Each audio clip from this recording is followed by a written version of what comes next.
बख्तियार खिलजी ने नालंदा विश्वविद्यालय को कैसे नष्ट किया। नमस्कार, इस वीडियो में बात करते हैं नालंदा विश्वविद्यालय की। आजकल बहुत चर्चा में है, इसका उद्घाटन हुआ है और फिर से पुनर्निर्माण हुआ है नालंदा विश्वविद्यालय का, जो कि जिसका कार्य 2008 से शुरू हुआ था और अब जा करके इसमें कुछ इसके कुछ परिसर थे जो कि 2014 से पहले ही कंप्लीट हो गए थे और कुछ जो है ना पूरी तरह से अभी कंप्लीट हुआ है और ये विश्वविद्यालय अब पूरी तरह से तैयार हो गया है।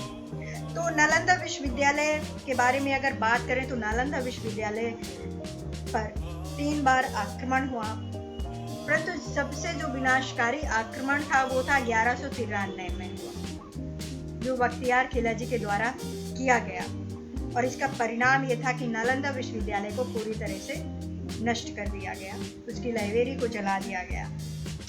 बहुत ही महत्वपूर्ण जानकारी है, तो इस वीडियो में हम देंगे, बात करेंगे। प्राचीन भारत में नालंदा विश्वविद्यालय उच्च शिक्षा का सर्वाधिक महत्वपूर्ण और विश्व विख्यात केंद्र था और ये दुनिया का सबसे पुराने विश्वविद्यालयों में से एक था और इसकी स्थापना 5वीं शताब्दी में गुप्त वंश के शासक सम्राट कुमार गुप्त ने की थी। इसकी स्थापना जो कि महेंद्रगुप्त के किताब को अपनाया था और इस विश्वविद्यालय पटना वर्तमान बिहार से 88 किलोमीटर दूर दक्षिण में स्थित है। महायान बौद्ध धर्म के इस विश्वविद्यालय में हिनायन बौद्ध धर्म के साथ अन्य धर्मों की शिक्षा दी जाती थी और अनेक देशों के छात्र पढ़ने आते थे और अनेक पुरातन अभिलेखों द्वारा 7वीं शताब्दी में भारत भ्रमण के लिए आए चीनी यात्री हेनसंग और इत्सिंग की यात्रा विवरणों में से भी विश्वविद्यालय के बारे में विस्तृत जानकारी प्राप्त होती है। चीनी यात्री हेनसंग ने यहाँ लगभग साल भर शिक्षा ली। तो आपको बता दें कि विश्वविद्यालय के जो प्रथम पूर्णतः अविश्वसनीय विश्वविद्यालय था और उस समय उसमें तकरीबन 10,000 विद्यार्थी और लगभग 2,000 अध्यापक थे। इसमें शिक्षा ग्रहण करने के लिए विद्यार्थी भारत के विभिन्न क्षेत्रों से नहीं बल्कि कोरिया, जापान, चीन, तिब्बत, इंडोनेशिया, फारस और तुर्की जैसे अन्य देशों से, कंट्रियों से लोग आते थे उस मध्यकाल में। और मध्य भारत में कैसे नालंदा विश्वविद्यालय का पतन हो जाता है, इतना भव्य विशाल विश्वविद्यालय। तो नालंदा विश्वविद्यालय का पतन कैसे हुआ, कब हुआ? अभिलेखों के अनुसार नालंदा विश्वविद्यालय को आक्रमणकारियों ने 3 बार नष्ट करने की कोशिश की। इसे 3 बार नष्ट किया गया, लेकिन केवल 2 बार ही इसको पुनर्निर्मित किया गया।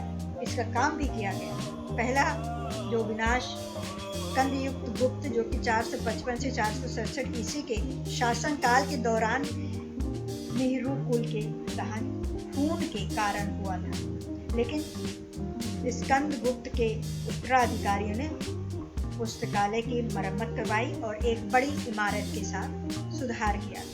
और दूसरा विनाश 7वीं शताब्दी के शुरुआत में गौदास में किया था। इस बार बौद्ध राजा हर्षवर्धन, जो कि 648 ईस्वी में विश्वविद्यालय की इमारत करवाई थी। और तीसरा जो सबसे विनाशकारी हमला था वो था 1193 में। तो तुर्की सेनापति इख्तियारुद्दीन मोहम्मद बिन बख्तियार खिलजी और उसकी सेना ने प्राचीन नालंदा विश्वविद्यालय को नष्ट कर दिया था। तो ऐसा माना जाता है कि धार्मिक ग्रंथों को जलाने का कारण भारत में एक बड़े धर्म के रूप में उभरते हुए बौद्ध धर्म को सैकड़ों वर्षों तक का एक झटका लगा था और तब से लेकर के अब तक ये पूर्ण रूप से इन घटनाओं से नहीं उभर सका। उस समय बख्तियार खिलजी ने उत्तर भारत में बौद्ध द्वारा शासित क्षेत्रों पर कब्जा कर लिया था और ऐसे एक बार काफी बीमार पड़ा। उसने अपने एक कहानी है, काफी बीमार पड़ा और हकीमों से काफी इलाज करवाया मगर वो ठीक नहीं हो सका और मरणोत्सन्न स्थिति में वो पहुंच गया। तभी किसी ने उसको सलाह दी कि वो नालंदा विश्वविद्यालय के आयुर्वेद विभाग के प्रमुख जो आचार्य राहुल श्रीदेव को दिखाए और इलाज करवाए, परंतु खिलजी इसके लिए तैयार नहीं था। उसने अपने हकीमों पर ज़्यादा भरोसा था। वो मानने को तैयार नहीं था कि भारतीय वैद्यों के पास उसके हकीमों से ज़्यादा ज्ञान है या दवाइयाँ हैं या उसका इलाज कर सकते हैं। लेकिन अपनी जान बचाने के लिए उसने नालंदा विश्वविद्यालय के आयुर्वेद विभाग के प्रमुख चार के पास गया, उन्हें बुलवाया और फिर बख्तियार खिलजी ने वैद्यराज के सामने एक अजीब सी शर्त रखी। उसने कहा कि उनके द्वारा दी गई किसी भी प्रकार की दवा नहीं खाऊंगा, बिना दवा के वो उसको ठीक करेंगे। वैद्यराज ने सोच करके उसकी शर्त मान ली और कुछ दिनों के बाद वो खिलाजी के पास एक कुरान लेकर के पहुंचे और कहा कि इस कुरान की जो पृष्ठ संख्या इतने से इतने तक पढ़ लीजिए, ठीक हो जाए। बख्तियार खिलजी ने वैद्यराज के बताए अनुसार कुरान को पढ़ा और ठीक हो गया। ऐसा कहा जाता है कि राहुल श्रीदेव ने कुरान के कुछ पन्नों पर एक दवा का लेप लगा दिया। वो थूक के साथ उन पन्नों को पढ़ता गया और ठीक होता चला गया। खिलजी इस तथ्य से परेशान रहने लगा कि एक भारतीय विद्वान और शिक्षक को उनके हकीमों से ज्यादा ज्ञान था। फिर उसने देश से ज्ञान, बौद्ध धर्म और आयुर्वेदिक की जड़ों को नष्ट करने का फैसला कर लिया और परिणाम स्वरूप खिलजी ने नालंदा की महान पुस्तकों में आग लगवा दी, लाइब्रेरी में आग लगवा दी और लगभग 9 मिलियन पंडितों को जला दिया गया। ऐसा एक कहानी कहा जाता है कि नालंदा विश्वविद्यालय में इतनी किताबें थी कि वो 3 महीने तक जलती रही। इसके बाद खिलजी के आदेश पर तुर्की आक्रमणकारियों ने नालंदा के हजारों धार्मिक विद्वानों और शिक्षकों की भी हत्या कर दी। अब आते हैं कि तब तक ये नसीरी के आधार पर नालंदा विश्वविद्यालय का जो विनाश कैसे हुआ था, इसे कब यह अध्ययन किया गया। तो फारसी इतिहासकार मिनहाजुद्दीन, जो कि सिराज द्वारा रचित की गई पुस्तक है, इसमें मोहम्मद गौरी की भारत विजय तथा तुर्की सल्तनत के आरंभिक इतिहास के लगभग 1200-600 ईसा तक की जो जानकारी मिलती है, उसमें मिनहाज ने अपनी इस कृति को गुलाम वंश के शासक नसीरुद्दीन महमूद को समर्पित किया था। तो उस समय मिनहाज, जो कि दिल्ली का मुख्य खाजी था, उस पुस्तक में मिनहाजुद्दीन सिराज ने नालंदा विश्वविद्यालय के बारे में बताया कि खिलजी और उसकी तुर्की सेना में हजारों भिक्षाओं और विद्वानों को जला करके मार दिया गया, क्योंकि वो नहीं चाहता था कि बौद्ध धर्म का विस्तार हो, वो इस्लाम धर्म का प्रचार प्रसार करना चाहता था। और नालंदा की लाइब्रेरी में उसने आग लगवा दी। तीसरी पंडुतियों को, जो सारी पंडुतियों को जला दिया गया और कई महीनों तक इसकी आग लगी रही और चलते रहे। नालंदा शब्द का अगर बात करें तो इसकी संस्कृति के 3 शब्द ना प्लस आलम दा प्लस दा से बना है और इसका अर्थ है ज्ञान रूपी बहार का कोई प्रतिबंध न रखना से है।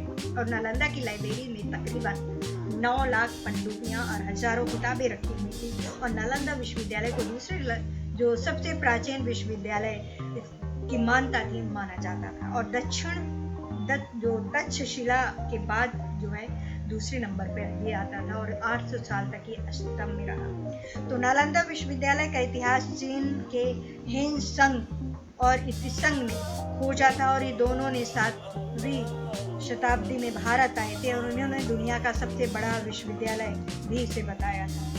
इस विश्वविद्यालय में चयन मेरिट के आधार पर होता था और निःशुल्क शिक्षा दी जाती थी। साथ ही उनका रहना खाना पूरी तरह से निःशुल्क होता था। इस विश्वविद्यालय में तकरीबन 10,000 विद्यार्थी थे और 2,000 शिक्षक अध्यापक यहाँ हुआ करते। और इस विद्यालय में भारत ही नहीं बल्कि कोरिया, जापान, चीन, तिब्बत, इंडोनेशिया, ईरान, मंगोलिया, अन्य देशों के छात्राएं जो थे वो यहाँ पढ़ने आया करते।